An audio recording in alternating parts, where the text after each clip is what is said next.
Emmanuel Macron présente son plan santé dans la matinée. Après le plan pauvreté et le plan environnement vélo, vous ne pouvez pas lui reprocher de vouloir réformer.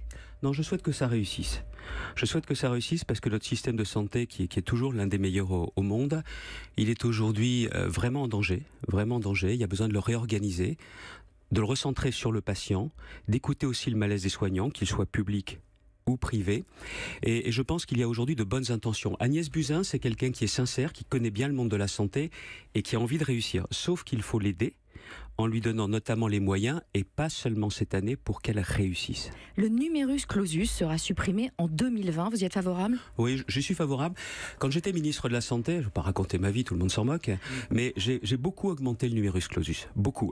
Alors qu'à l'époque, les experts me disaient qu'il ne fallait pas, que c'était pas bien. Or, je suis désolé, les futurs médecins n'exerceront pas comme exerçaient leurs prédécesseurs. C'est comme ça. Donc je préférais qu'il y ait plus de médecins, dont certains d'ailleurs arrivent aujourd'hui en exercice. Il y a juste plusieurs points. Il ne faut pas que ce soit déguisé. Le retour de l'idée du conventionnement sélectif et de toucher à terme à la liberté d'installation des médecins. Moi, j'y tiens. Et je ne suis pas le seul, beaucoup de médecins y tiennent. Deuxièmement, c'est que le numerus clausus, s'il est supprimé, il faut qu'il soit supprimé tout de suite. Vous voyez le succès de ce film là. Bien sûr que c'est possible. Il faut tout simplement faire passer un texte avant la rentrée prochaine.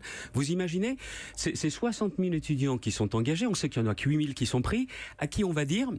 Écoutez, on est désolé, pour vous, ce sera encore l'épreuve quasiment de la guillotine, mais après, tout ira mieux. Vous ne pouvez pas ne pas entendre cette revendication des jeunes qui disent si on supprime, c'est dès la rentrée prochaine. Donc je demande à la ministre, si on va vers cette idée, clairement, de la prendre immédiatement et de trouver le texte pour l'appliquer tout de suite. Dernier point quand même, soyons clairs, il ne faut pas que ce soit Parcoursup qui fasse la sélection.